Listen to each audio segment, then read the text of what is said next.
السلام علیکم ورحمۃ اللہ وبرکاتہ نحمده ونصلي على رسوله الكريم اما بعد الحمد لله نحمده ونستعينه ونستغفره ونؤمن به ونتوكل عليه ونعوذ بالله من شرور أنفسنا ومن سيئات أعمالنا ونعوذ بالله من شرور أنفسنا ومن سيئات أعمالنا من يهده الله فلا مضل له ومن يضلله فلا هادي له ونشهد أن لا إله إلا الله وحده لا شريك له ونشهد أن سيدنا ومولانا محمدا عبده ورسوله صلى الله عليه وعلى آله وأصحابه وبارك وسلم تسليما كثيرا كثيرا أما بعد فأعوذ بالله من الشيطان الرجيم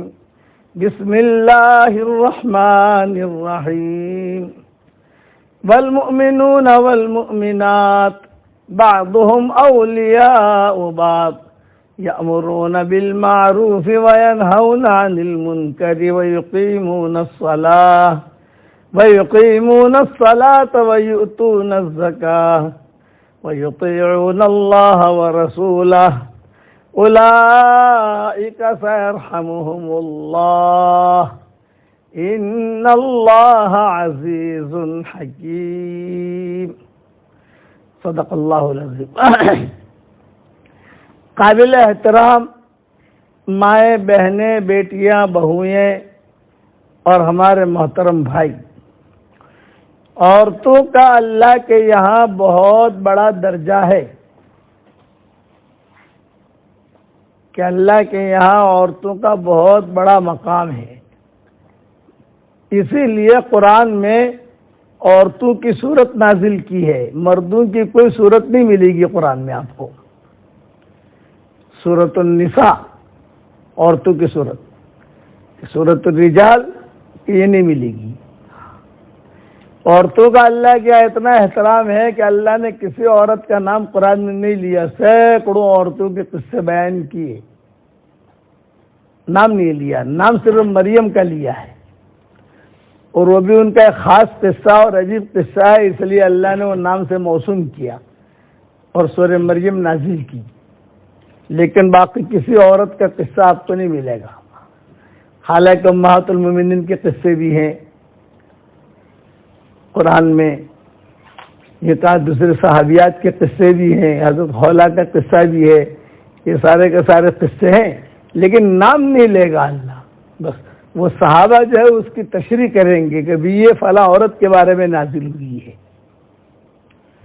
اسی لیے ہماری شریعت میں کئی مسئلے ایسے ہیں جو عورتوں نے حل کیے، مردوں نے حل نہیں کیے، حالانکہ مرد بڑے بڑے تھے اس وقت میں۔ تو ابوبکر سے بڑا کون ہو سکتا ہے، عمر سے بڑا کون ہو سکتا ہے، ان سے حل نہیں ہوئی یہ مسئلے۔ وہ مسئلے اللہ تعالیٰ نے عورتوں کو ذریعہ بنایا تاکہ عورتوں کا مقام ہو۔ پچھلی تاریخوں میں پچھلی جو امتیں گزری ہیں یا پچھلے جو لوگ گزرے ہیں ان میں عورتوں کا کوئی مقام نہیں ہوتا تھا۔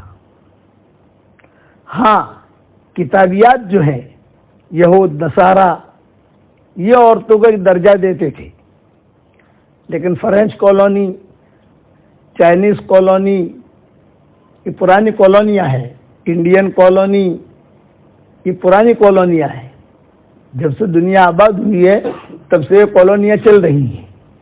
یہ بمبئی اور یہ تمہارا نیو یارک یہ تو آج کل کے بچے ہیں، امریکہ بھی جو آج کل کا بچہ ہے، وہ جو پرانی کالونیاں ہیں وہ چائنا کی، اسی لیے حضور کی زبان پر چائنا کا نام آیا کہ علم حاصل کرو اگرچہ تمہیں چائنا جانا پڑے۔ حضور کی زبان پر ہندوستان کا نام آیا، بہت بڑی چیز ہے کہ حضور کی زبان پر نیو یارک کا نام آیا حضور کی زبان پر، پیرس کا نام آیا؟ ٹھیک ہے نا، ان کا نام نہیں آیا، ہندوستان کا نام آیا۔ کچھ لوگ تھے سامنے سے آ رہے تھے، آپ نے فرمایا بھی کون لوگ ہیں یہ لوگ؟ تو پھر لوگوں نے کہا فلاں قوم کے لوگ ہیں۔ بھئی یہ تو ایسے ہیں جیسے ہندوستان کے اچھے لوگ ہوتے ہیں، اتنا کہہ دینا نبی کا تو بہت بڑی چیز ہوتی ہے۔ بھئی ایسے ہیں جیسے ہندوستان کے لوگ ہوتے ہیں۔ شام کا نام آیا حضور کی زبان پر، یمن کا نام آیا، علماء نے لکھا ہے جس ملک کا نام نبی کی زبان پر آیا اس ملک میں اللہ خیر ضرور پھیلائے گا۔ تو یہ ان کالونیوں میں عورتوں کا کوئی مقام نہیں ہوتا تھا۔ چائنا میں عورت کو کہتے تھے کہ ایک جانور ہے، انسان نہیں سمجھتے تھے، تو کہتے تھے کہ وہ ایک جانور ہے، اللہ کو جو ہے دنیا میں اپنی ایک چلانی ہے، ایک پیڑھی چلانی ہے، لوگ پیدا کرنے ہیں، اس کے لیے اللہ نے جانور پیدا کیا ہے، جانور کہتے تھے۔ اور فرانس کالونی کے اندر بھوتنی کہتے تھے، بھوتنی، جنات کی بہن، کہ لمبے لمبے بال اور پھر اس کا سینہ، پھر اس سے جو ہے بچہ پیدا ہونا۔ بولے یہ انسان نہیں ہے، انسان تو خالی مرد ہے، یہ ان کے خیالوں میں تھا۔ اور مکہ والے اسے منحوس سمجھتے تھے عورت کو، اسی لیے لڑکی کو زندہ دفن کرتے تھے۔ اور صحابہ جب مسلمان ہوئے تو صحابہ خود آ کر قصے بیان کرتے تھے اور حضور روتے تھے۔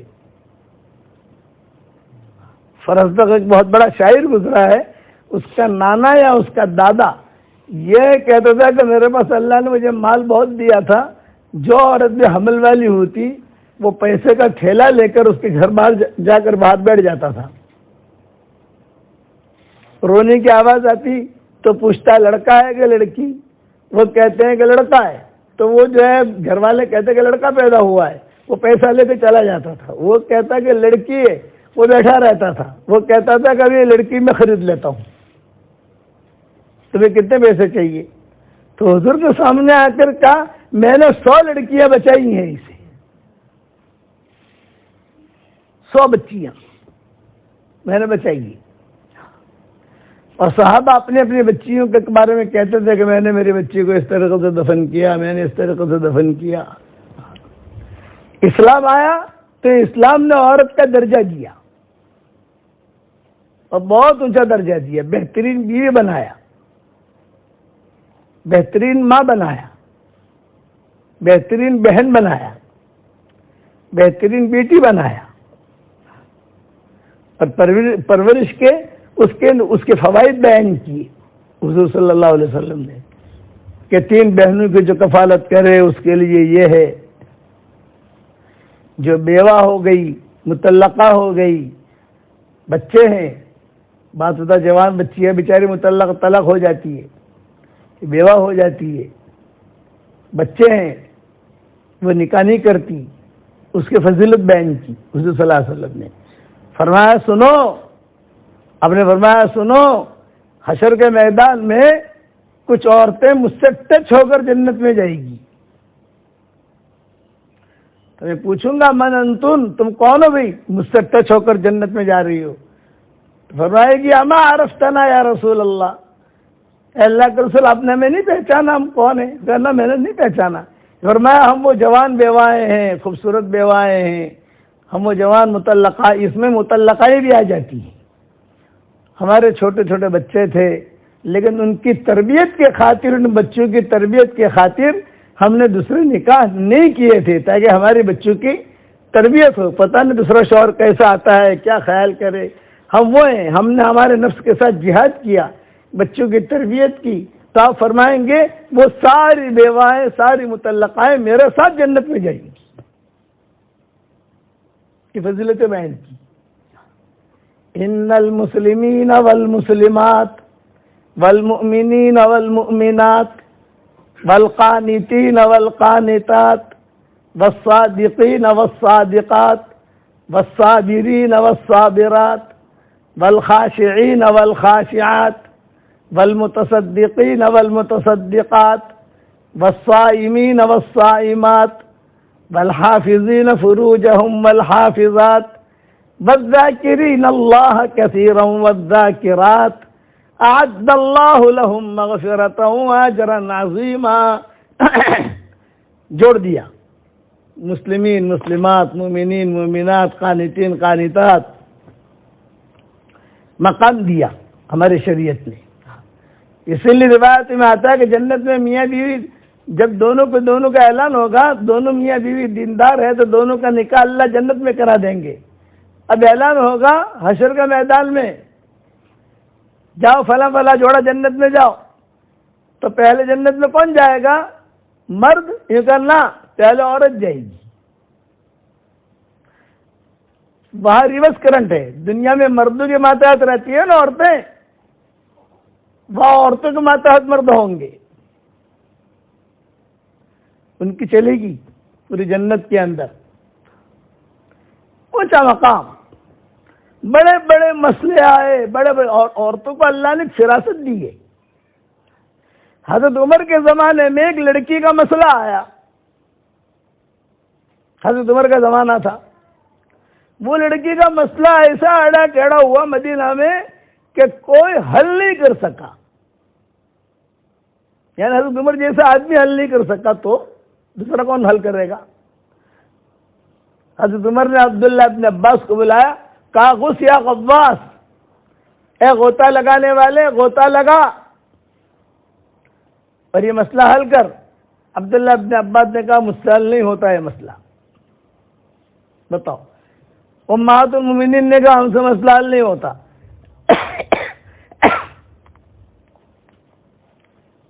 بڑے بڑے صحابہ، عبداللہ بن مسعود زندہ تھے.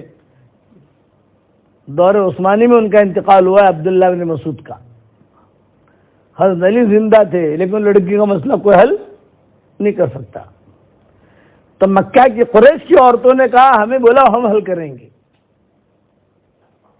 نعم نساء نساء قریش، کہ بہترین عورتیں جو ہیں وہ قریش کی عورتیں ہیں. نساء قریش، مکہ والی، حضر کا خاندان. حضرت عمر نے ان کو بلوایا اور حضرت عمر نے ان کو بلا کر امہات المومنین کیا مہمان رکھا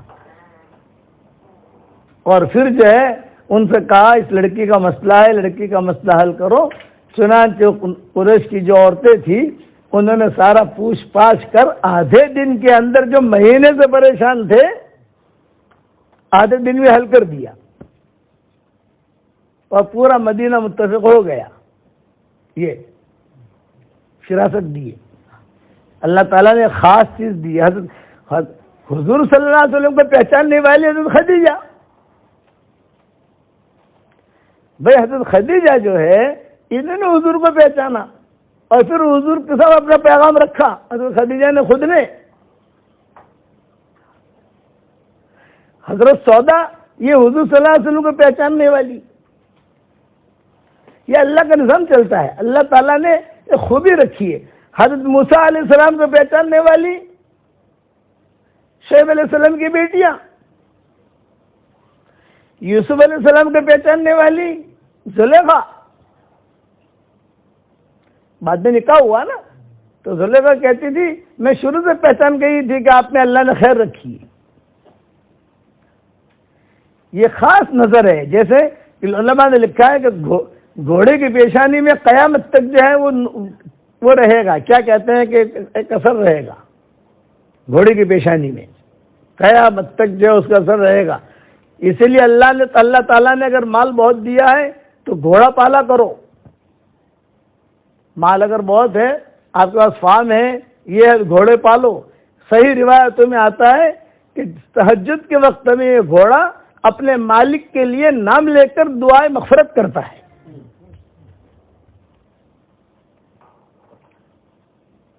آپ لوگوں کے فارم ہوتے ہیں، لوگ جو بکرے پالتے ہیں، ٹھیک ہے چیزیں پالو، گھوڑا بھی پالو کہ اپنے مالک کے لیے دعائیں مغفرت کرتا ہے وہ. اسی لیے اللہ نے گھوڑے کی قسم کھائی ہے. والعادیات ضبحا فالموریات قدحا، یہ گھوڑوں کی قسم ہے. اللہ تعالیٰ کسی چیز کی قسم کھائے، کوئی بہت بڑی چیز ہوتی ہے تو اللہ قسم کھاتا ہے. اللہ نے سورج کی قسم کھائی، بہت بڑی چیز ہے. چاند کی قسم کھائی، بہت بڑی چیز ہے وہ. ستاروں کی قسم کھائی، والنجم اذا ہوا، کہ بہت بڑی چیز ہے کہ جو اللہ تعالیٰ ستاروں کی قسم کھا رہا ہے. زمین کی قسم کھائی، والارض وما طحاها، کہ زمین پہ بہت بڑی چیز ہے. والتین والزیتون، انجیر کی قسم کھائی، تو انجیر میں کوئی بہت بڑے فائدے ہیں جو اللہ قسم کھا رہا ہے. زیتون کی قسم کھائی کہ زیتون میں کوئی چیز ہے، کرنٹ ہے، جو اللہ نے زیتون کی قسم کھائی. اللہ نے پکوڑی کی قسم نہیں کھائی، بھجے کی قسم نہیں کھائی، اور کڑی کھچڑی کی بھی قسم نہیں کھائی. اور گجراتی لوگ کڑی کھچڑی بناتے ہیں نا، پاپڑ کی قسم کھائی اللہ نے نہ. لیکن والتین والزیتون، ان کی قسمیں کھائی. والضحیٰ واللیل اذا سجا، رات کی قسم کھائی، چاش کے وقت کی قسم کھائی، زمانے کی قسم کھائی. کبھی کبھار میرے دل میں آتا ہے کہ اللہ نے جتنے قسمیں کھائی ہیں اس پر کتاب لکھ دوں کہ اللہ نے قسمیں کیوں کھائی ہے. تو میں بات کر رہا ہوں کہ عورتیں کبھی بھی اپنے بارے میں یہ نہ سمجھیں کہ ہم کچھ نہیں کر سکتی. نا، آپ بہت کچھ کر سکتی ہو. آپ نیت صاف ہونی چاہیے، یہ کہ آپ کی نیت صاف ہو اور اللہ سے معاملہ کلیئر ہو، معاملہ خلوص کا ہو، تو اللہ اس عورت کا ہاتھ پکڑ لیتا ہے. اس کو اللہ ایسا شوہر بھی دیتا ہے، اللہ اس کو ایسے بیٹے بھی دیتا ہے. یہ صلاح الدین ایوبی کی جو ماں تھی اور باپ تھے، ان کا قصہ آپ لوگوں نے سنا نہیں ہوگا. ایک بہت بڑے زمیندار تھے، گورنر صلاح الدین ایوبی کے والد. بڑی عمر ہو گئی تھی ان کی، یہ شادی نہیں کرتے تھے. تو ان کے خاندان والے کہتے تھے بھی شادی کرو، اللہ تمہیں مال دیا ہے، حکومت دی ہے، تمہارے باپ دادا کو بس زمینیں کتنی ہے، شادی کرو. یہ کہتے تھے نہیں کرنی شادی. صلاح الدین ایوبی کے والد، شادی نہیں کرنی. تو ایسے کیسے چلے گا، شادی کرو. تو وہ غصے میں آ کر رہنے لگے، میرے مطلب کہ کوئی لڑکی مجھے مل نہیں رہی ہے. ارے بھی ہمارے خاندان میں بہت لڑکیاں ہیں یار، دیکھو ہم کرا دیتے ہیں. جب سب خاندان چکے، رئیس لوگ تھے، سب خاندان والوں نے جب بہت اصرار کیا تو انہوں نے کہا مجھے ایسے، تو بتا تجھے کیسی لڑکی چاہیے تو بتا تو صحیح، ہم ڈھونڈ کے تجھے دیں گے. تو انہوں نے کہا مجھے ایسی لڑکی چاہیے جو میرا ہاتھ پکڑ کے مجھے جنت میں لے جائے، اور ایسا بیٹا پیدا کرے جو بیت المقدس فتح کرے. یہ ان کے والد نے کہا. تو لوگوں نے کیا کہا، جاہل ہے، جاہل، پاگل ہے، پاگل، اب ایسے لڑکی کہاں سے ملے گی. چھوڑ دیا ان کو ان کا حال پر. بڑی عمر ہو گئی. تو ان کے ایک پیر تھے، پیر، نام ان کا علی تھا یا کوئی نام مجھے یاد رہا نہیں. یہ ان کے مجلس میں جایا کرتے تھے. جیسے پیروں کے پاس، استاذوں کے پاس جاتے ہیں، جا کر بیٹھتے تھے، عصر سے لے کر عشاء تک بیٹھے رہتے تھے ان کے پاس. یہ اپنے پیر کے پاس گئے، صلاح الدین ایوبی کے والد بیٹھے. اتنے میں ایک لڑکی آئی پردے کے ساتھ. تو پیر صاحب نے پوچھا بیٹا کیا وہ لڑکا پسند آیا تجھ کو، وہ لڑکا پسند آیا؟ تو لڑکی نے کہا کہ حضرت وہ لڑکا تو بہت خوبصورت ہے، ماشاءاللہ، ہینڈسم ہے، اسمارٹ ہے، مالدار بھی ہے، سب کچھ ہے، لیکن مجھے تو ایسا لڑکا چاہیے جو میرا ہاتھ پکڑ کے جنت میں لے جائے، اور اس سے مجھے ایسا اللہ تعالیٰ ایک لڑکا دے جو بیت المقدس کو فتح کرے. یہ صلاح الدین ایوبی کے والد بیٹھے ہوئے تھے وہاں، یہ مالدار اور یہ بہت غریب. تو انہوں نے پیر صاحب کے کان میں کہا میری شادی کرا دو اس کے ساتھ. تو پیر صاحب نے کہا ارے یہ تو ہمارے محلے کی غریب ترین لڑکی ہے. یہ فرمایا چھوڑو، غریب ترین ہے کہ کچھ بھی ہے، اس کا خیال تو اچھا ہے، اس کا خیال تو اچھا ہے. تو پوچھا لڑکی سے کہ بھئی یہ بھی ایسی لڑکی چاہتا ہے کہ جو اس کا ہاتھ پکڑ کے جنت میں لے جاوے، تو بھی ایسا شوہر چاہتی ہے کہ جو اس کا ہاتھ پکڑ کے جنت میں لے جاوے، اور تو بھی چاہتی ہے کہ ایک لڑکا ایسا ہو جو بیت المقدس فتح کرے، یہ بھی چاہتا ہے، تو شادی کر لو دونوں. بہت اچھا، ہو گیا نکاح. یہ غریب لڑکی، وہ بہت بڑا امیر. اسی لڑکی کے پیٹ سے صلاح الدین ایوبی پیدا ہوئے. اور بیت المقدس فتح کیا. یعلم اللہ فی قلوبکم خیرا یؤتکم خیرا. میں عورتوں کے بیانوں میں کئی عورتوں کے قصہ بیان کرتا ہوں. زیب النساء کا قصہ بیان کرتا ہوں جو عالمگیر کی بیٹی تھی. تسمیتا کا قصہ بیان کرتا ہوں جو مکہ کی رہنے والی تھی, جسے سالم مولا حذیفہ کا قصہ. تسمیتا اس کا نام تھا اس لڑکی کا. اسی طرح سلمہ کا قصہ بیان کرتا ہوں جو عبد المطلب کی والدہ تھی. فاطمہ اسدیہ کا قصہ بیان کرتا ہوں جو ابو طالب کی بیوی تھی. حضرت خدیجہ کا قصہ بیان کرتا ہوں جو حضور صلی اللہ علیہ وسلم کی اہلیہ محترمہ. زینب بنت جہش کا قصہ بیان کرتا ہوں, امیمہ کی بیٹی, امیمہ بنت عبد المطلب کی بیٹی زینب بنت جہش. اسی طرح سے فاطمہ کا قصہ بیان کرتا ہوں جو امام کاسانی کی بیوی تھی. یہ بڑی بڑی عورتیں گزری ہیں کہ انہوں نے بڑے بڑے کارنامے کیے ہیں. وہ بھی آپ کی جیسا عورت تھی. یہ نہیں ہے کہ وہ ان کے بچے آسمانوں سے ٹپکتے تھے. آپ کے بچے جیسے آپ کے پیٹ سے نکلتے ہیں آپ کو تکلیف ہوتی ہے, اسی طرح سے ان کے بچے بھی پیٹ سے نکلتے تھے. یہ نہیں کہ ان کے شوہر جو ہے جنتی تھے کہ جنت سے آتے تھے, نہ عام انسانی تھے. خیالات ان کے اچھے تھے. میری دادی رحمۃ اللہ علیہ جو تھی وہ میرے والد صاحب کے بارے میں کہتی تھی, بیٹا عمر میں چاہتی ہوں آج میں اندھی تیری ماں ہوں, اندھے کمرے میں تیرا قرآن سن رہی ہوں, ایک زمانہ آئے گا کہ لاکھوں آدمی انشاءاللہ تیرا قرآن سنیں گے. تو مائیں, اچھی مائیں بنو آپ لوگ, اور اچھی بیویاں بنو, اچھی بیٹیاں بنو, اچھی بہنیں بنو. اور یہ ہوگا کب؟ جب زبان پر کنٹرول کرو. عورتوں کو زبان پر کنٹرول نہیں ہوتا کہ عورتیں خاموش رہنا نہیں سیکھتی, ان کو بولنا چاہیے. کسی زمانے میں ایک مسابقہ ہوا کہ جھوٹ بولو, جھوٹ بولنے میں سب سے آگے کون چلتا ہے, جھوٹ بولو.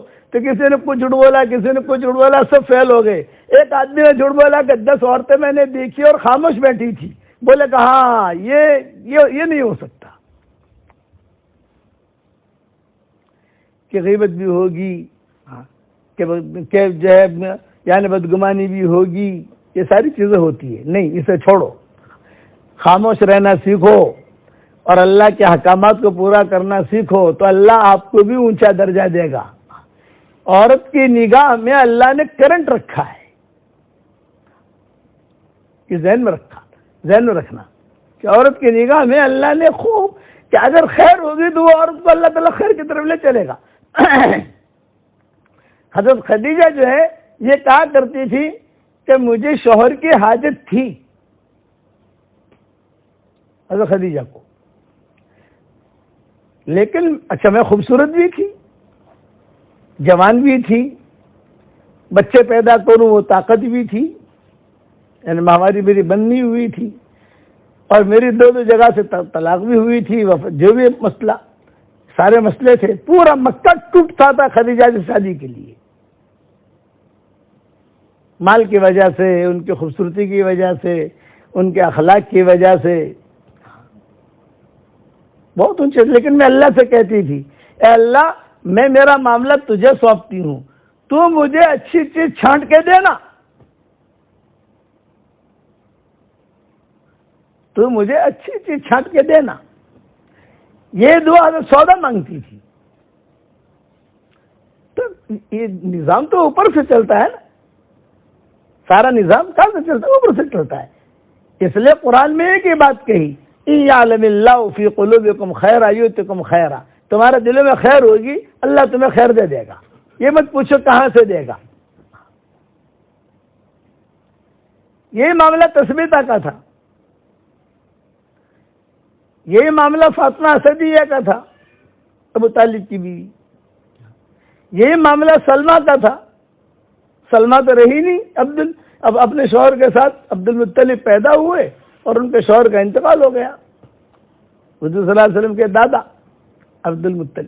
اور یہ سلمہ جو ہے حضور صلی اللہ علیہ وسلم کی دادی کہو یا پردادی کہو, جو بھی کہو. بڑا عجیب قصہ ہے.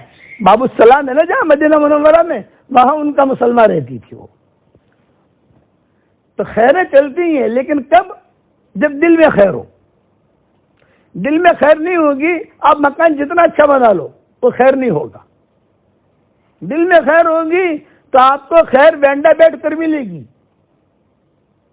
امریکہ بیٹھ کر بھی ملے گی. اس لیے کہ ہوائیں چلتی ہیں، ہوائیں. حدیث شریف میں آتا ہے ان لربکم فی الدہر نفحات فتعرضوا لها. اللہ تعالیٰ کی طرف سے ربانی لہریں چلتی ہیں. جب ربانی لہریں چلے اپنے آپ کو پیش کر دو. یہ ہمارا جو واٹس ایپ کا سبق ہے الحمدللہ یہ بھی ربانی لہروں میں سے ایک لہر ہے جو گھر گھر اللہ پہنچا رہا ہے. تو خدیجہ جب حضور صلی اللہ علیہ وسلم کی عمر 22-23 سال کی ہو گئی تو ابو طالب، فاطمہ صدیہ، انہوں نے حضور سے کہا کہ میرا محمد کو دھندا بندہ کرو، بڑے ہو گئے ہو، میں کیا کروں؟ یہ کہا جاؤ خدیجہ کے وہاں چلے جاؤ، وہ لوگوں کو پیسہ دیتی ہے، تھوڑا پنکھا چالو کر دے. یہ آ گئے اپنے فقیری کا پیالہ لے کر حضور صلی اللہ علیہ وسلم،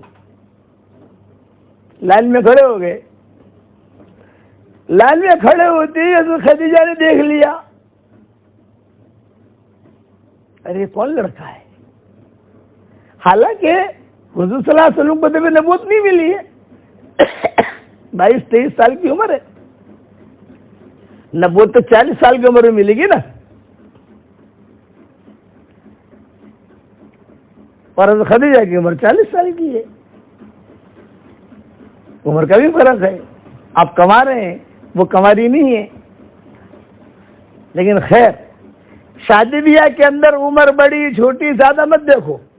کما رہا ہے کماری دیکھو، کوالٹی دیکھو، کوالٹی یہ ذہن میں رکھو. آج کل تو کہ پیڑوں سے کہ نہیں، کماروں سے کہ نہیں، 10 سوالات کریں گے. داماد بھی ڈھونڈنا ہے تو صحت مند ہے اور ایماندار ہے کہ نہیں، بس اتنا دیکھو. صحت مند ہے اور دیندار ہے، بس کر لو. پیسہ مت پوچھو، હું કમાય છે, કેટલો વેપાર આવે છે, કેટલો ધંધો છે, કેટલા પૈસા છે. ના, یہ تو سب انا للہ ہونے والا ہے. دین انا للہ ہونے والا نہیں ہے. صحت ہے، محنت کر کے بھی پیسہ بنا لگاؤ. تو کتابوں میں لکھا ہے حضرت خدیجہ کی جو نظر پڑی، پہلی نظر میں وہ حضور کو پہچان گئی. حالانکہ ابھی نبوت ملی نہیں ہے، تو 15 سال باقی ہے. اتنی تیز ہوتی ہے نظر. تو حضرت خدیجہ کی ایک سہیلی تھی، سہیلی تو نہیں کہوں گا، سیکریٹری تھی. سیکریٹری، پرائیویٹ سیکریٹری ہوتی ہے نا، خادمہ. یہ بڑی خطرناک ہوتی ہے. پرائیویٹ جو سیکریٹری ہوتے ہیں بڑے خطرناک ہوتے ہیں. وہ سیٹ کو اوپر بھی چڑھاتے ہوئے، سیٹ کو نیچے بھی لے آوے، خالی کان میں پھونک مارنی ہے اس کو. حضرت خدیجہ نے اس کا نام بھی تھا نفیسہ، اس کو بلایا اور یہ کہا کہ نفیسہ، وہ لڑکا جو کھڑا ہے اخیر میں، ذرا دیکھو کون ہے. لائن تھی نا، انٹرویو لینے کے لیے لائن تھی، سب کھڑے تھے پیسہ لینے کے لیے، حضور پیچھے کھڑے تھے. یہ بھی ہوشیار تھی نفیسہ. وہ جو ہے وہ پہلے نمبر سے بے ٹھیک کھڑے رہو، بے ٹھیک کھڑے رہو، بے ٹھیک ٹھیک، یوں کھڑے رہو، یوں کھڑے رہو، یوں کھڑے رہو، یوں کھڑے رہو. آخر میں حضور کے پاس پہنچی. وہ ابھی ٹھیک کھڑے رہو، ٹھیک کھڑے رہو. ہاں کون ہو تم؟ محمد ابن عبداللہ. پوچھ لیا. پہلے سے اگر وہاں چلی جاتی تو ذرا ٹھیک نہیں، سب کو ٹھیک ٹھاک کر کے آخر میں گئی اور پھر جو ہے ساتھ تحقیق کر کے آ گئی. حضرت خدیجہ کے کان میں کہا کہ ابھی یہ قریشی ہے اور عبد المطلب کا پوتا ہے. اچھا اچھا اچھا اچھا ٹھیک ہے. تو یہ فرمایا، حضرت خدیجہ نے کہا جیسے بایو ڈاٹا نکالو، کیسا لڑکا ہے. کسی لڑکی کی تحقیق کرنی ہو تو 5 عورتوں کو کہہ دو آپ، انشاءاللہ وینڈا میں 15 منٹ میں اس کا بایو ڈاٹا آ جائے گا واٹس ایپ سے. یہ لڑکی کیسی ہے، کیسی ہے، کیا قصہ ہوا، کیا نہیں ہوا، سب پتا. ماشاءاللہ ان کے حافظے میں ایسے کبھی ہوتے ہیں کہ بدو یاد رہے ہم نے، خالی دعاؤں یاد رہتی نہیں. وہ آٹلی بધી દુઆઓ શીખવાડું ને મને તો ભૂલી ગઈ. અરે તને તારા ઘરમાં કેવી રીતે પતાવવું, ક્યાં આટો રાખ્યો છે, ક્યાં નમક રાખ્યું છે, બધું તને યાદ છે. મારી દુઆ ભૂલી ગઈ, આટલી મહેનત કરું છું. وہ 10-15 منٹ میں نفیسہ آ گئی، اور نفیسہ نے آ کر کہا کہ شریف ابن شریف، کریم ابن کریم، لڑکا شریف ہے۔ حضرت خدیجہ نے اپنے دل میں چھپایا کہ ہاں میرے لائق ہے یہ۔ تم کسی سے کہا نہیں، جب حضور صلی اللہ علیہ وسلم کو بلا لیا، بٹھایا، بھی تم کون ہو؟ محمد ابن عبداللہ ابن عبد المطلب، کیوں آئے ہو؟ یہ کبھی سب پیسے لیتے ہیں تو میں بھی پیسہ لوں، میں بھی دھندا کروں۔ دیکھو خیریں چلتی ہیں۔ حالانکہ مشرکہ میرے والد صاحب رحمۃ اللہ علیہ فرماتے تھے، بے ایمان کا دل بھی صاف ہوگا اور وہ صاف دل کے ساتھ اللہ کو ڈھونڈے گا تو اللہ کو پالے گا، اور ایمان والے کے دل میں میل ہوگا، اللہ کو ڈھونڈے گا، اللہ نہیں ملے گا۔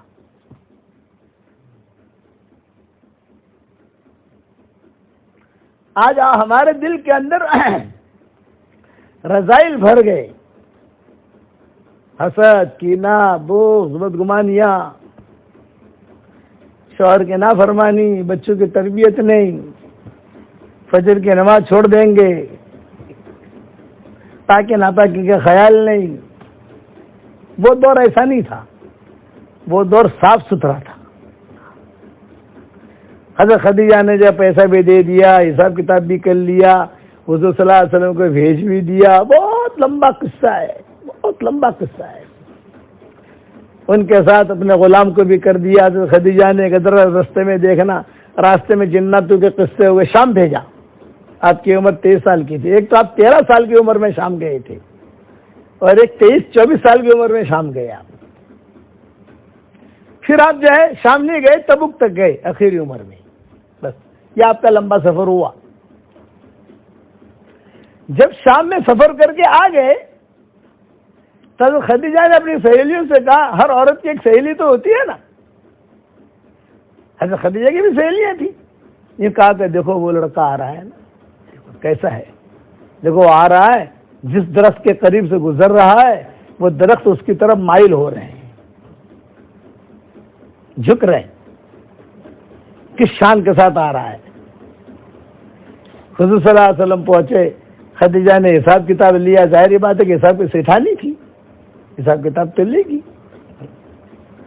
تو آپ نے کچھ پوٹلیاں بنائی تھی۔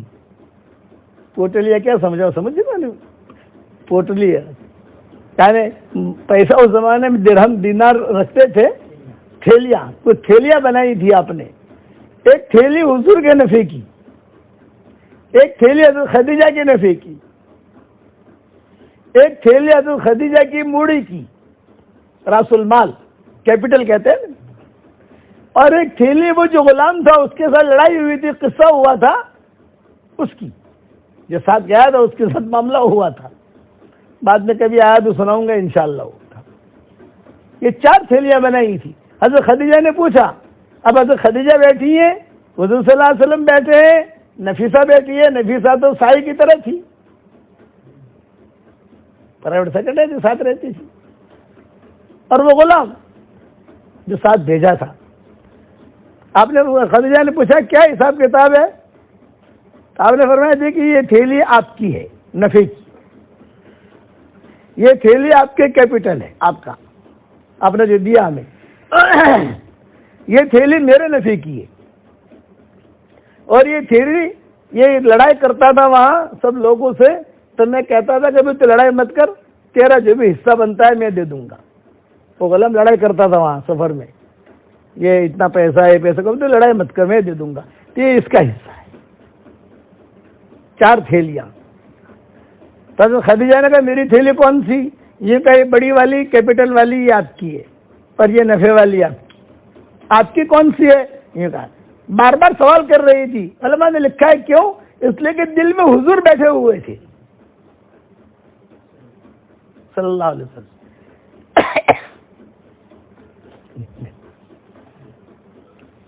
دل میں حضور صلی اللہ علیہ وسلم بیٹھے ہوئے تھے۔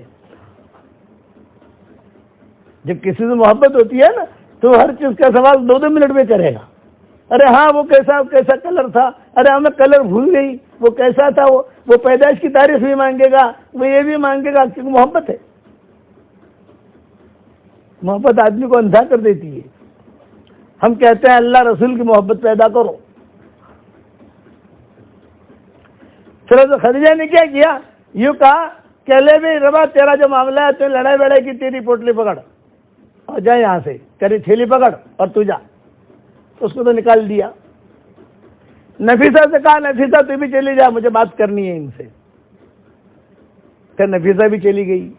لیکن عورتوں کی عادت ہوتی ہے دور جا کر بھی کان یہاں رکھے گی، یہ فطرت ہے. تو وہ زمانے موبائل تو تھے نہیں، وہ گئی کمرے میں لیکن کان اس کے یہاں تھے کہ خدیجہ کیا بات کر رہی ہے محمد سے. تو انہیں شک ہو گیا خدیجہ کو، ڈانٹا اس کو، وہ آخری کمرے میں جا. چونکہ سٹھانی تھی اس کو بھیج دیا. اب کمرے میں کون بچے؟ حضور صلی اللہ علیہ وسلم اور حضرت خدیجہ. بس تو خدیجہ پوچھ رہی ہے کہ آپ کی کون سی تھیلی ہے؟ یہ کہیے. یہ کہا آپ یہ لے لیجئے، یہ جو تھیلیاں میری ہیں یہ کہا آپ کی ہے. حضور صلی اللہ علیہ وسلم نے اپنا حصہ لے لیا. خیریں چلتی ہیں، اس کو کہتے ہیں اچانک کا خیر. حدیث شریف میں آتا ہے اللہ تعالیٰ سے اچانک کا خیر مانگو. میری کتاب مومن کا ہتھیار صبح شام کی دعاؤں میں نے یہ دعا لکھی ہے، اللہم انی اسألک من فجاءۃ الخیر واعوذ بک من فجاءۃ الشر. حضور صلی اللہ علیہ وسلم روزانہ یہ دعا صبح شام مانگتے تھے، اے اللہ اچانک کا خیر مجھے دینا اور اچانک کے شر سے تو میری حفاظت کرنا. جو یہ دعا پڑھتا رہے گا، پڑھتی رہے گی، اچانک اچھا شوہر مل جائے گا، اچانک اچھی بیوی مل جائے گی، اچانک اچھا شاپ مل جائے گا، اچانک اچھا پلاٹ مل جائے گا، اچانک اچھا پڑوسی مل جائے گا. اچانک کسی خبر کا انتظار ہوتا تو آپ صلی اللہ علیہ وسلم یہ دعا مانگتے تھے. میری کتاب مومن کا ہتھیار ہوگی یہاں پر آپ لوگوں کے پاس پہنچی ہوگی، PDF بھی آ گئی ہے سب جگہ، اس میں دیکھنا صبح شام اسے پڑھا کرو. حضور صلی اللہ علیہ وسلم نے اپنی تھیلی لے لی اور 2 تھیلیاں حضرت خدیجہ کو یاد کیے رکھ لو. اب حضرت خدیجہ بات کر رہی ہے کہ محمد آپ کما رہے ہو، بیوی کی آپ کو ضرورت ہے، تو کیا خیال ہے کہ اگر میرے ساتھ تمہارا نکاح ہو جائے؟ یہ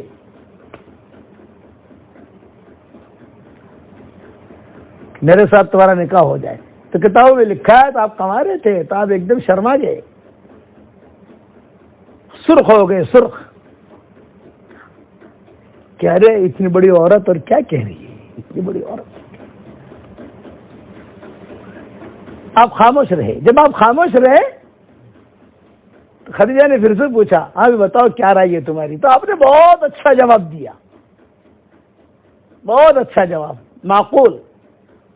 نبی ہونے والے ہیں نا تو جواب بھی اس اعتبار سے دیں گے.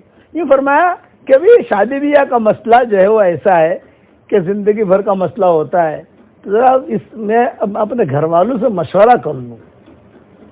میرے چچا ہیں، میری چچی ہے، ابو طالب، فاطمہ صدیہ، ان سے میں مشورہ کر لوں. میں تو معقول جواب تھے کہ گھر والوں کے پوچھے بغیر میں ہاں نہ نہیں کہہ سکتا. حضرت خدیجہ نے کہا کہ ٹھیک ہے تم جو ہے مشورہ کرو. اب حضور جب روانہ ہونے لگے دروازے تک پہنچے تو کہا محمد آنا، محمد یہاں آؤ. جو اپنے حصے کا نفع تھا نا تھیلی وہ حضور کو دے دی، لے جاؤ. تو حضور صلی اللہ علیہ وسلم تو بہت خوش ہو گئے. فطری چیز ہے. ایک خوشی تو یہ کہ صاحب حضرت خدیجہ نے پیغام رکھا خود نے، سارا مکہ ٹوٹ پڑتا تھا ان سے نکاح کرنے کے لیے، منع کرتی تھی بڑے بڑے رؤسا. اور آپ صلی اللہ علیہ وسلم کے پاس اتنا مال تو تھا نہیں، غربا فقراء. یہ پٹی جو ہے میرے حصے کی جو تھیلی ہے تم لے لو. بہت خوشی ہوئی. یہ دوسری خوشی، پہلی خوشی پیغام رکھا اور دوسری خوشی یہ اپنا نفع بھی دے دیا. اب دروازے تک پہنچے پھر بلایا کہ محمد یہاں. آپ واپس آئے. یہ کہا یہ لو، یہ راس المال جو ہے کیپٹل کی جو پیسے یہ بھی لے جاؤ. آپ کو اور خوشی ہوئی. ارے یہ تو سخیہ ہے، شریفہ ہے. پھر روانہ ہوئے تو دروازے تک چھوڑنے گئی تو کتابوں میں لکھا ہے، تاریخ کی کتابوں میں، کہ مجھے اتنی خوشی ہوئی کہ باہر نکل کر ابو طالب کا جو گھر کا راستہ تھا وہ بھی بھول گیا میں. حضور بھول گئے گھر کہاں ہے. مدینہ منورہ میں ہم بیان کرنے جاتے ہیں تو عربوں سے ہم کہتے ہیں کہ ہمیں حرم تک چھوڑ دینا. وہ عرب ہمیں بٹھاتے ہیں کار میں اور لے کے چلتے ہیں احد کی طرف. ارے بھائی یہ تو تم احد کی طرف لے جا رہے ہو، حرم تو اس طرف ہے. ارے بولے شیخ آپ کو دیکھ کر جو ہے نا راستہ ہی بھول گئے. حضرت خدیجہ جو ہے وہ خاموشی کے ساتھ کھڑی ہوئی دیکھ رہی ہے کہ یہ راستہ بھول گئے. حضور کھڑے ہوئے تھیلیاں لے کر اور پھر آہستہ آہستہ جو ہے حضور نے کہا کہ ہاں یہ راستہ ہے، یہ راستہ ہے، یہ راستہ ہے. پہنچے. خیر ہے یہ اچانک کا خیر ہے، یہ آپ کو میں آج دلا رہا ہوں کہ یہ اچانک کا خیر ہے. جب دل میں خیر ہوتی ہے تو اللہ خیر دیتا ہے، دل میں خیر نہیں ہوتی تو خیر نہیں ملا کرتی، بھٹکتی رہتی ہے عورت دائیں بائیں. دل کو قلب سلیم پیدا کرو، قلب سقیم نہیں. بیمار دل، جس دل کے اندر رذائل ہو، حسد ہو، کینہ ہو، بغض ہو، اس آدمی کی، اس عورت کی کوئی دعا کوئی عمل قبول ہی نہیں ہوتا. ہاں نیکی ملے گی، نیکیاں لے لو، قبول نہیں کریں گے. انما يتقبل اللہ من المتقین، قبول تم تقوی والوں کا کریں گے. حضور صلی اللہ علیہ وسلم جب وہاں گئے تو کتابوں میں لکھا ہے کہ حضرت ابو طالب یہ بھی انتظار میں تھے، فاطمہ صدیہ بھی انتظار میں تھی. ابو طالب کے 4 لڑکے تھے، 2 لڑکے مسلمان تھے، 2 لڑکے غیر مسلم تھے. ابو طالب اور حضرت علی اور حضرت جعفر یہ جو ہے مسلمان تھے، باقی جو ہے دوسرے غیر مسلم تھے.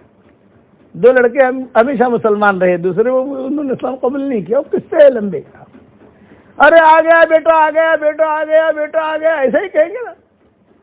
آپ نے یہ فرمایا الحمدللہ اچھا دھندا ہوا، اچھا نفع ہوا، آدمی تو یہی کہے گا. حضور صلی اللہ علیہ وسلم نے سارا نفع رکھا، یہ میرا، یہ حضرت خدیجہ نے بھی دے دیا، یہ راس المال بھی دے دیا، کیپٹل بھی دے دی. اور چچا ایک بات یہ ہے کہ خدیجہ نے اپنے ساتھ نکاح کا پیغام بھی دیا. تب طالب نے کیا کہا؟ ارے تو نے خواب دیکھا ہوگا، تو نے خواب دیکھا ہوگا، اتنی بڑی عورت تجھے شادی کا پیغام دے گی، خواب دیکھا ہوگا. فاطمہ صدیہ نے کہا نہیں، ایسا کیوں کہتے ہو خواب دیکھا ہوگا؟ میرا بیٹا اس سے زیادہ قیمتی ہے، خدیجہ سے بھی زیادہ قیمتی ہے. نہیں یہ بات کی حقیقت ہے. فاطمہ صدیہ، حضور اس بات کو یاد کرتے تھے. بعد میں فاطمہ صدیہ مسلمان ہوئی ہے. ابو طالب کی حیات میں مسلمان نہیں ہوئی تھی، ڈرتی تھی اپنے شوہر سے. ابو طالب کی بیوی جب تک ابو طالب زندہ رہے تب تک ان کی بیوی نے اسلام قبول نہیں کیا، ڈر کی وجہ سے. ابو طالب کا انتقال ہوا، فوراً اسلام قبول کیا. اور حضور صلی اللہ علیہ وسلم نے ان کو جو اپنے ہاتھوں میں لے لیا، یعنی حضور اب ان کی خدمت کرنے لگے. بچپن میں ابو طالب انہوں نے خدمت کی، اب حضور صلی اللہ علیہ وسلم خدمت کر رہے. فاطمہ صدیہ کون؟ یعنی ساس بھی فاطمہ اور بہو بھی فاطمہ. حضرت فاطمہ بہو بنی نا، حضرت علی کے لیے ساس بھی فاطمہ اور بہو بھی فاطمہ. جہاں پر بھی یہ ہو نا ساس بھی فاطمہ بہو بھی فاطمہ، وہاں جوڑ اچھا چلتا ہے کہ ساس بھی فاطمہ اور بہو بھی فاطمہ. حضور اتنا خیال رکھتے تھے کہ فاطمہ صدیقہ کا انتقال ہوا، آپ نے فرمایا خالد، عمر، فاطمہ صدیقہ کی قبر کھودو لیکن ڈبل کھودنا. یہ فاطمہ صدیقہ تفصیلی قصے بیان کرتا ہوں، مختصر بیان کر کے بیان ختم کروں کہ یہ اس کے لیے جو ہے قبر جو ہے ڈبل کھودنا. حضور کا حکم تھا، ڈبل کھودی گئی. جب فاطمہ صدیقہ کو بقی میں دفن کیا، رکھا، تو حضور صلی اللہ علیہ وسلم بھی سو گئے ان کی قبر میں اور بقی بھرا ہوا. ارے حضرت کیا کر رہے؟ سو گئے. حضور ڈبل کھودنے کا کہا تھا نا. کچھ دعا مانگتے رہے، کچھ ایک کرتے رہے، پھر اپنا ہاتھ اوپر کیا، لو بھائی نکالو مجھ کو. تو صحابہ نے ہاتھ پکڑ کر نکالا. صحابہ نے پوچھا حضرت آپ نے ایسا کام کیا جو ہم نے کبھی دیکھا نہیں. بولے بھائی میرا کپڑا تو میں نے اس لیے اس کو دیا تاکہ اللہ اس کو جنت کا سندس کپڑا پہنائے، اور میں اس کے ساتھ قبر میں اس لیے سویا تاکہ جو ہے قبر کا عذاب اسے نہ ستائے. اس عورت کا مجھ پر بہت احسان ہے. یہ فاطمہ اسدیہ. تو فاطمہ اسدیہ نے ابو طالب سے کہا ایسے کیوں کہتے ہو خادجہ کا ہوگا، میرا بیٹے کی قیمت خادجہ سے بھی زیادہ ہے. جاؤ جاؤ جلدی جاؤ جلدی جاؤ تحقیق کرو. چنانچہ فاطمہ اسدیہ نے ابو طالب کو بھیجا حضرت خدیجہ کے پاس کہ جاؤ. اور آپ سے حضور صلی اللہ علیہ وسلم سے فاطمہ اسدیہ نے کہا تو آیا ہے، بھوکا ہے، کپڑے وپڑے بدل، کپڑے دھو دو تیرے، کھانا وانا کھا لے، پانی وانی پی لے، سفر سے آیا نا. اور ابو طالب کو بھیج دیا. ابو طالب گئے، وہاں نفیسہ بیٹھی ہوئی تھی.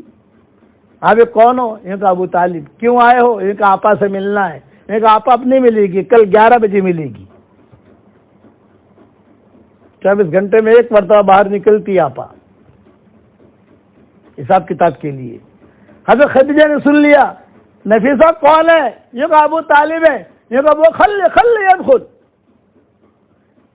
خل يدخل، آنے دو اس کو.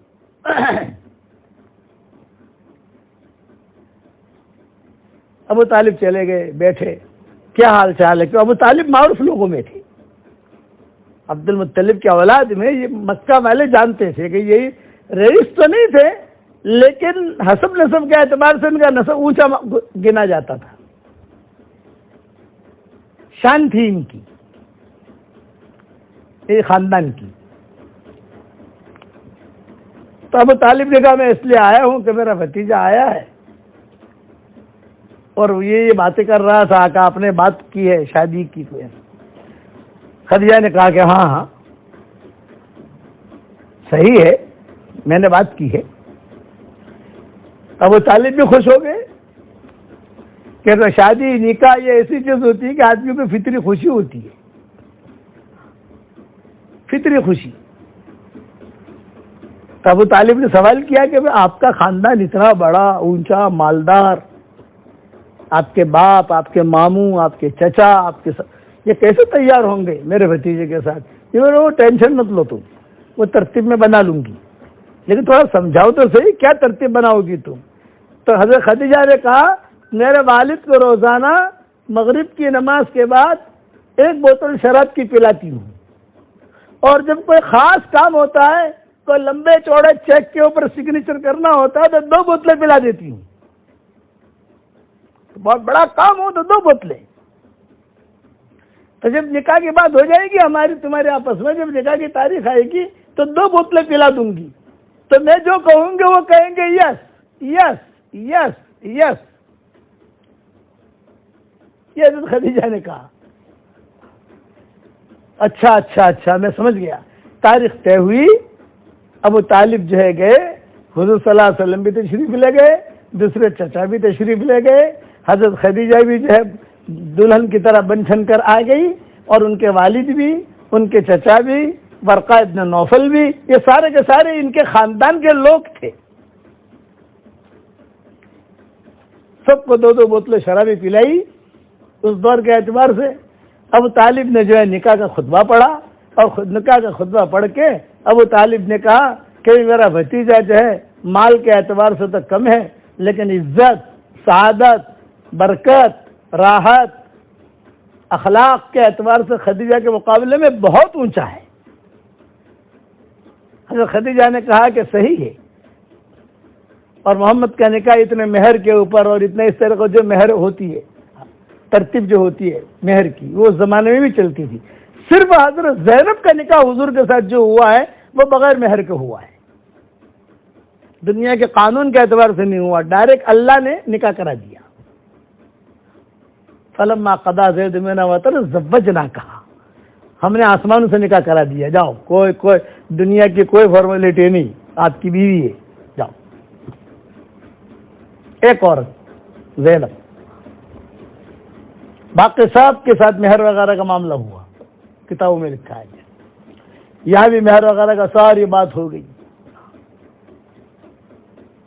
دوسرے دن رخصتی تھی، پھر ولیمہ تھا. ولیمے کا خرچہ خدیجہ نے کہا میں کروں گی، گھر کا میں کروں گی. پیسہ تو تھا، یہ تو غریب لوگ تھے. تو ان کے ابا نے دیکھا خدیجہ کے بدن کپڑے کے اوپر کچھ زعفران کے داغ ہے. جب نشہ اتر گیا، ارے خدیجہ تم نے نکاح کیا، یہ داغ ہے تیرے کہ یہ تم تو دلہن بنی؟ ہاں ہاں ابا. ارے مجھے پوچھا بھی نہیں. ارے ابا یہ آپ کے سگنیچر ہے، 2 بوتلیں پلائی تھی نا. ہاں ہاں ہاں ہاں. کس کے ساتھ؟ یہ محمد ابن عبداللہ. ہاں شریف لڑکا ہے، شریف ابن شریف، لڑکا شریف ہے. جب شب صفات میں داخل ہوئے تو اب قبر میں حضور صلی اللہ علیہ وسلم ہے اور حضور ہے. حضرت خدیجہ نے سب سے پہلے جو بات کی ہے حضور صلی اللہ علیہ وسلم سے کہ میاں بیوی دلہا دلہن جب قبر میں داخل ہوتے ہیں وہ جو باتیں کرتے ہیں وہ زندگی بھر یاد ہوتی ہے کہ میں نے یہ کہا، تو نے یہ جواب دیا.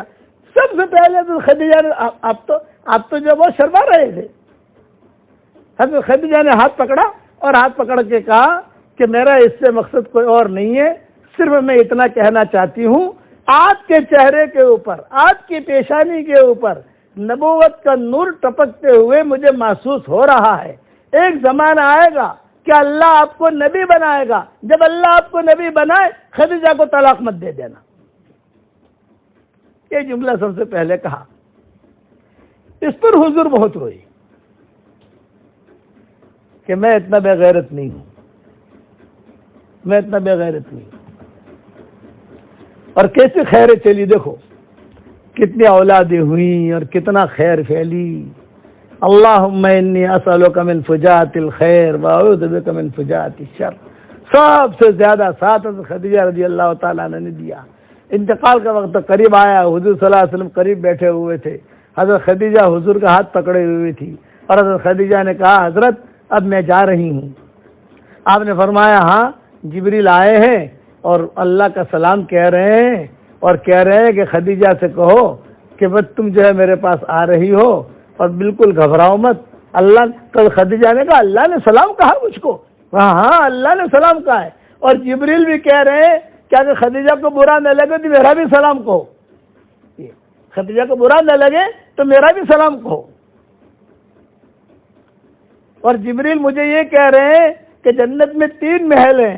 ایک محل ہے حضرت خدیجہ کا، ایک محل ہے حضرت آسیہ کا، ایک محل ہے حضرت مریم کا.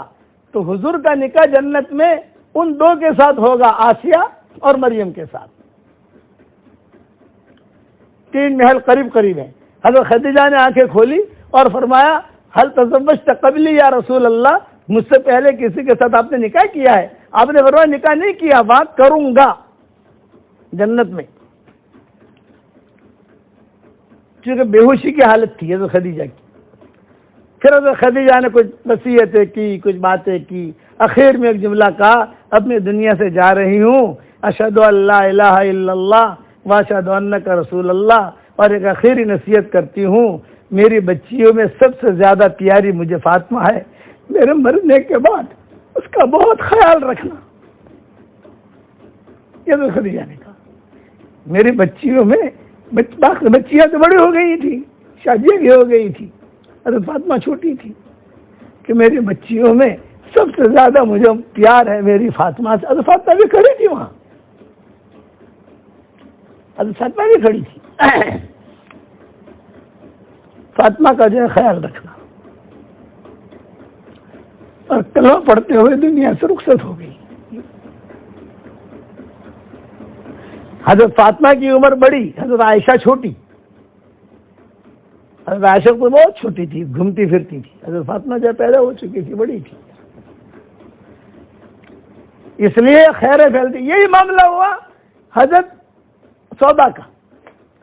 خولا تھی مدینہ مکہ مکرمہ میں جو سب کے نکاح کرانا ہے، کہ جگ ممانی تھی، جگ ممانی. حضرت خولا جگ ممانی کہتے ہیں. تو حضور صلی اللہ علیہ وسلم کے بعد خدیجہ بھی چلی گئی، ابو طالب بھی چلے گئے. ایک ہی ہفتے میں 2 موتیں ہوئی. اسی لیے اسے عام الحزن کہتے ہیں، غم کا سال۔ ابو طالب بھی چلے گئے، حضرت خدیجہ بھی چلی گئی، باہر کا کام سارا ابو طالب دیکھتے تھے، اب حضور پر آ گیا۔ گھر کا کام سارا خدیجہ دیکھتی تھی، اب حضور پر آ گیا، تو حضور پانی لا رہے ہیں، حضور کھانا پکانے کی ترتیب کر رہے ہیں، اور دعوت کا کام بھی ہے، ذمہ داری ہے۔ تو حضرت خولہ آئی، کہا کہ حضرت خدیجہ چلی گئی اور ابو طالب بھی چلے گئے، تو کیا خیال ہے، آپ کے لیے کوئی لڑکی ڈھونڈوں؟ یہ حضرت خولہ نے کہا۔ حضور بیٹھے ہوئے تھے اپنی بچیوں کے ساتھ گھر میں، اور سب کے سامنے کہا آپ کے لیے کوئی لڑکی ڈھونڈوں؟ آپ نے فرمایا ڈھونڈو، اتنا جملہ کہا، ڈھونڈو مکہ میں کوئی۔ تو حضرت خولہ نے پوچھا کنواری ڈھونڈوں یا سیبہ ڈھونڈوں؟ آپ نے فرمایا دونوں ڈھونڈو۔ یہ جملہ کہا آپ نے، اور انہوں نے جملہ یہ کہا ہاں یہ لڑکیاں ڈھونڈنا، شادیاں کرانا تو تم عورتوں کی عادت ہے، یہ عورتوں کی عادت ہوتی ہے، یہ جملہ بھی کہا، دونوں ڈھونڈو۔ حضرت خولہ کہتی ہے میں باہر نکلی تو حضرت سودا کھڑی تھی، حضرت سودا کھڑی تھی، میں نے کہا سودا السلام علیکم۔ وعلیکم السلام۔ سودا تیرے لیے پیغام لے کر آئی ہوں۔ ان کا کون؟ ان کا حضور صلی اللہ علیہ وسلم۔ ارے ہاں تو تیار ہے کہ نہیں بتا؟ بھائی میں تو تیار ہوں، لیکن میرے والد بیٹھے ہیں، بڑے میاں سامنے بیٹھے ہیں، ان سے جا کر پوچھو۔ حضرت خولہ نے کہا میں جاتی ہوں تو یہی کھڑی رہنا۔ تو کتابوں میں لکھا ہے کہ حضرت سودا بہت خوش، اس لیے کہ فطری چیز ہے، نکاح کی مجلس اگر پر پوتے کا بھی نکاح ہو رہا ہو اور پر دادا بیٹھا ہو تو بھی اس کے دل میں یہ آئے گا کہ یار میری مجلس ہوتی، کاش ہی میری مجلس ہوتی۔ ہمارے یہاں مولانا یونس پونا والے رحمۃ اللہ علیہ ہوتے تھے، نام سنا ہوگا آپ لوگوں نے، بڑے بزرگوں میں تھے، اللہ ان کے قبر نور سے منور فرمائے۔ وہ قصہ سناتے تھے اپنا، وہ کہتے تھے شروع میں میرے پاس پیسے نہیں تھے، فجر کی نماز میں پڑھاتا تھا، تو فجر کی نماز پڑھانے کے بعد میں دیکھتا تھا پہلے سب میں کوئی نیا چہرہ تو نہیں ہے، بھی کوئی نیا چہرہ ہوتا تو مجھے ٹینشن ہوتا ہے ناشتہ کرنا پڑے گا، میرے پاس پیسے نہیں ہے۔ تو دیکھتا تھا کہ کونے میں کوئی نیا چہرہ ہے، بائیں طرف بھی کوئی نیا چہرہ ہے، پیچھے بھی ایک نیا چہرہ۔ میں کہتا تھا انا للہ و انا الیہ راجعون، اب پتہ نہیں ہے کیا ہوگا، میرے پاس پیسے نہیں ہیں، یہ بیچارے کہیں سے آئے ہیں مشورے کے لیے۔ دعا کرا کر میں بیٹھتا تھا تو ایک یہاں سے آتا ہے، ایک یہاں سے آتا ہے، ایک یہاں سے آتا ہے، ایک یہاں سے آتا۔ ہاں بھائی تم کہاں سے آئے؟ میں مالیگاؤں سے آیا۔ بھائی تم کہاں سے آئے؟ میں بیڑ سے آیا۔ بھائی تم کہاں سے آئے؟ میں احمد نگر سے آیا۔ بھائی تم کہاں سے آئے؟ کیونکہ میں بمبئی سے آیا۔ سب جگہ کے ذمہ دار تھے۔ ابھی کیوں آئے ہو؟ یہ کہا بھائی مشورہ کرنا ہے۔ بھائی مشورہ کرنا ہے، دیکھو بھائی ناشتہ واشتہ کرو گے کہ نہیں کرو گے؟ اجی مولانا اتنے دور سے آئے، بھوک بہت لگی ہے، ناشتہ تو کرنا ہے۔ تو مولانا فرماتے تھے میرے پاس تو پیسہ ہے نہیں ناشتہ کرانے کا، لیکن وہ بڑے میاں ہیں نا جو کونے میں بیٹھے ہیں، قرآن پڑھ رہے، داڑھی ہل رہی ہے، تم ان کے پاس چلے جاؤ اور ان کے پاس جا کر سلام کرو، السلام علیکم۔ تو غصے میں جواب دیں گے وعلیکم السلام، ڈر مت جانا، بس خالی تم اتنا کہنا کہ ہم آئے ہیں آپ کا رشتہ لے کر، آپ کی بیوی کا انتقال ہو گیا ہے تو بمبئی سے آئے ہیں، وہاں پر بھی ایک عورت ہے، مالدار بھی ہے، صحت مند ہے، یہ مالیگاؤں سے آئے، ایک عالمہ لڑکی ہے، بہت اچھی ہے، صحت مند بھی ہے، مال بھی ہے، اور خالی تم اتنی بات کہنا تمہارا ناشتہ ہو جائے گا۔ تو وہاں جا کر یہ بات کرتے السلام علیکم، وہ بڑے میاں کہتے وعلیکم السلام۔ ہاں کیوں آئے ہو بھائی؟ چچا سنا ہے آپ کی بیوی کا انتقال ہو گیا ہے، آپ کوئی خاتون ڈھونڈ رہے ہو، تو یہ جو ہے بمبئی سے آئے ہیں، ان کے یہاں ایک لڑکی ہے ماشاءاللہ، اچھی صحت مند ہے، آپ کی خدمت بھی کر لے گی ماشاءاللہ، ایک دو بچے بھی پیدا ہو جائیں گے آپ کے، یہ مالیگاؤں سے آئے ہیں۔ چپ رہو، ابھی اشراق پڑھو، باہر جا کر ہوٹل میں ناشتہ کرتے ہیں، وہاں بات کرتے ہیں۔ مولانا بیٹھے بیٹھے دیکھتے رہتے تھے، تو مولانا کہتے تھے الحمدللہ ان کے ناشتے کا انتظام ہو گیا۔ اب باہر ہوٹل میں جاتے، خوشی ہوتی ہے آدمی کو، باہر ہوٹل میں جاتے اے پاولا، اور ذرا جو ہے وہ سموسے بھی لانا اور جلیبی بھی لانا گرم گرم، اور ہاں بتاؤ، اب وہ باتیں کرتے، وہ شادی کرانے تو آئے نہیں تھے، وہ تو سب ناشتہ کر کے اللہم آتی منا تمنا وسق من سکانا پڑھ کے چل دیے۔ تو یہ مولانا کے پاس آتے، یہ بڑے میاں، یہ کہتے بھائی مولوی یونس یار کتنے لوگ جو ہے وہ شادی کا بہانہ لے کر آتے ہیں، میرا جو ہے 1000-2000 کا بل بنا جاتے ہیں، کوئی شادی تو کراتا نہیں۔ تو مولانا فرماتے تھے جب اللہ نے مجھے بہت مال دیا تو میں کہتا تھا چچا میں ہی بھیجتا تھا تاکہ ان کا ناشتہ ہو جائے، اور تم خوشی خوشی میں کرا دیتے تھے۔ پھر کہتے تھے مولوی یونس میری شادی تو کرا دو، بولے ایک عورت ہے 7 شوہروں کا مال ہے اس کے پاس، بتا کرنی ہے؟ یہ مولانا کہتے تھے کہ 7 شوہروں کا مال ہے اس کے پاس۔ تو یہاں حضرت سودا نے جو سنا حضور کی شادی حضور کے ساتھ، تو حضرت سودا تو ایک دم خوش ہو گئی، میرے ابا سے بات کرو، یہ گئی خولہ خلا۔ پھر حضرت سودا نے کہا دیکھو سلام علیکم مت کرنا، یہ حدیث میں آتا ہے، سلام علیکم مت کہنا، میرے ابا کو سلام سے چیڑے، گڈ مارننگ کہنا، گڈ مارننگ، وہ خوش ہو جائیں گے، صباح الخیر۔ حضرت خولہ نے جا کر صباح الخیر، بڑے میاں بہت خوش ہو گئے، ارے خولہ بیٹھ کیوں آئی ہے، کیا ہے؟ ارے سودا کا پیغام لے کر آئی ہوں۔ کون؟ یہ کہ محمد ابن عبداللہ، خدیجہ کا انتقال ہو گیا تو ہاں بہت اچھا رشتہ ہے۔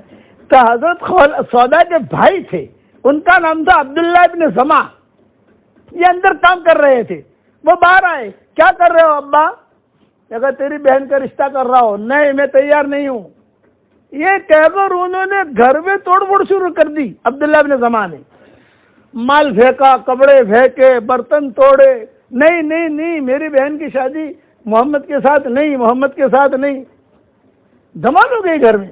حضرت سودا نے دیکھا، وہ بھاگی آئی، بھی کیا ہو رہا ہے؟ یہ فرمایا تیری شادی کی میں تیاری کر رہا ہوں اور یہ انکار کر رہا ہے۔ حضرت سودا نے کہا ذرا بھائی انکار کرے کچھ بھی کرے میں تیار ہوں۔ بعد میں یہ عبداللہ ابن زما صحابی بنے، بعد میں جب صحابی بنے تو بہت روتے تھے کہ میں نے یہ کیوں کیا۔ حضرت سودا کے ساتھ حضور کا نکاح ہو گیا۔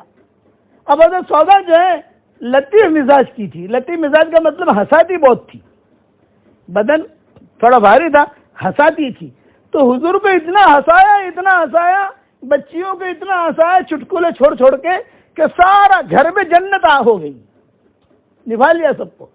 دوسری مرتبہ آئی حضرت خولہ تو آپ نے حضور نے خود نے پوچھا ارے خولہ سودا کے ساتھ تو نکاح کرا دیا لیکن وعدہ تو کنواری کے ساتھ بھی ہوا تھا، وہ کنواری کہاں ہے؟ یہ حضور نے خود نے پوچھا۔ تو حضرت سودا خولہ نے کہا وہ بھی تیاری کر کے آئی ہوں اور عائشہ کے ساتھ نکاح کراتی ہوں تمہارا۔ حضرت عائشہ کی منگنی دوسری جگہ ہوئی تھی۔ حضرت سودا نے ساری ترتیب کر حضرت خولہ نے ساری ترتیب کرا کے وہاں سے منگنی توڑوائی اور وہاں سے منگنی توڑوا کر حضور کے ساتھ حضرت عائشہ کو جوڑ دیا۔ خیریں چلتی ہیں، یہ یاد رکھنا، بڑے لمبے قصے ہیں۔ حضرت سودا روزانہ کھانے کے اوپر حضور کو ہنساتی تھی تو حضور سارا غم بھول گئے۔ اس کے کچھ قصے مجھے بیان کرنے تھے، بعد میں دوسری مرتبہ اللہ لائے گا تو انشاءاللہ سناؤں گا۔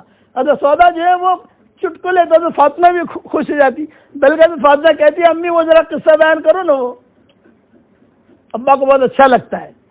کبھی کبھی جو حضور صلی اللہ علیہ وسلم جو بات ہاتھ رکھ دیتے، اتنا ہنستے حضور۔ یہ حضرت سودا نے سارا گھر سنبھال لیا۔ خیریں چلتی ہیں، اس لیے آپ حضرات سے درخواست ہے کہ دین کی خدمت کرو، اور آپ کو ہدیہ مختصر طور پہ دے رہا ہوں، 10 مرتبہ سورہ اخلاص پڑھنے سے جنت کے اندر ایک محل تیار ہو جاتا ہے۔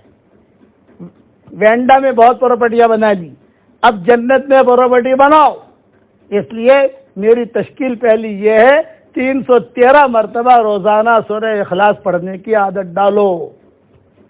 31 بنگلے جنت میں تیار ہو جائیں گے انشاءاللہ، اور کوئی انکم ٹیکس والا آئے گا نہیں۔ 31 بنگلے آپ کے دل میں ہوگا کہ مولوی صاحب 31 بنگلے تیار ہو جائیں گے تو روزانہ ہم بنائیں گے، لیکن اتنے سارے بنگلے کریں گے کیا؟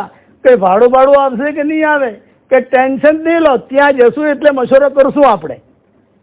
روزانہ 313 مرتبہ سورہ اخلاص پڑھنے کی عادت ڈالو، اس کے بعد جو دعا مانگو گے اللہ آپ کی دعا قبول کرے گا، شادیاں بھی ہو جائیں گی، ہاں بہت قصے ہیں میرے پاس اس کے، لیکن مختصر وقت میں اتنے لمبے چوڑے مضمون ہم بیان نہیں کر سکتے۔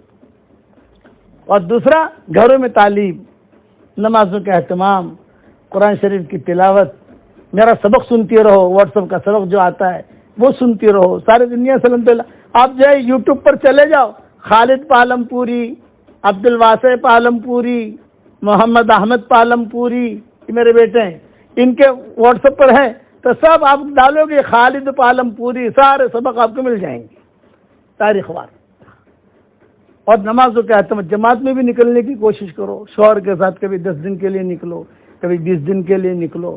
نمازوں کا اہتمام، پردے کا اہتمام، اللہ تعالیٰ مجھے بھی عمل کرنے کی توفیق عطا فرمائے، آپ کو بھی عمل کرنے کی توفیق عطا فرمائے۔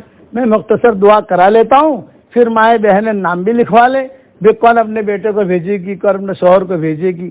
ابھی یہ مضمون میرا پورا نہیں ہوا، حضرت خدیجہ کے اور حضور کے قصے بہت ہیں۔ حضرت سودا کیا کیا کہہ کر حضور کو ہنساتی تھی، وہ کبھی میں آپ کو بیان کروں گا تو آپ بھی ہنسو گی انشاءاللہ، لیکن دوسرے وقت میں